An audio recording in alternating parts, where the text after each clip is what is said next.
కావలి TDP YCP MLA అభ్యర్థులు తన గురించి లేనిపోని మాట్లాడితే వారి తాట తీస్తానని హెచ్చరించారు. ఇండిపెండెంట్ అభ్యర్థి పసుపులేటి సుధాకర్ తీవ్ర స్థాయిలో హెచ్చరించారు.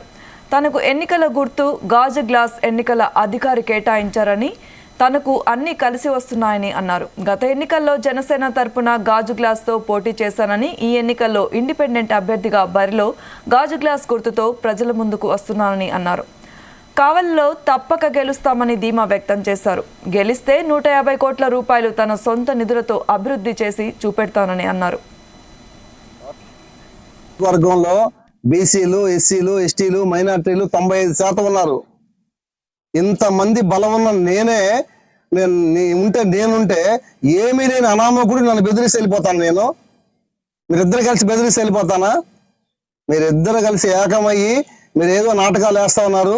మీ ఇద్దరికి కొన్ని రోజులు ప్రజలు తాటాకులు కట్టి నడువుకి తిప్పే రోజులు దగ్గరకు వచ్చాయి. జాగ్రత్త.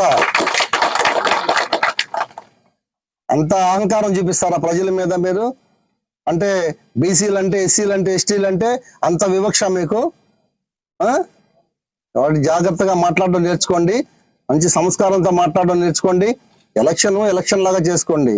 బెదిరించి మీకు డబ్బులు ఇస్తాము, ప్యాకేజీలు ఇస్తామని అంటే నేనేమన్నా రెడ్డిని ఆ ప్యాకేజీలు తీసుకొని వెళ్ళిపోవడానికి? నేను రెడ్డిని కాదు ప్యాకేజీ తీసుకెళ్ళిపోవడానికి. బీసీని కష్టపడి స్వయం కృషితో జనం కోసం, నా జాతి కోసం రాజకీయాలు చేయాలని వచ్చాను. కానీ మీలాగా రాజకీయాల్లో డబ్బులు పెట్టి గెలిచి గ్రావులు అమ్ముకోవడానికి, భూ కబ్జాలు చేయడానికి రాజకీయాల్లోకి రాలా. నేను ప్రజలకు సేవ చేయడానికి వచ్చే రాజకీయాల్లోకి, బడుగు బలిహీన వర్గాల్లో నుంచి వచ్చిన వాడిని. నేను ఈ జాతి కోసం పనిచేయడానికి వచ్చా, జాతి రక్తం తాగడానికి రాలా. మీరు అందరు ప్రజల రక్తం తాగి పెద్దవాళ్ళు అయిపోయి ప్రజల మీద మీరు అహంకారం చూపిస్తా ఉన్నారు. ఈ అహంకారం అణిచివేయడానికే రాజకీయాల్లోకి వచ్చా.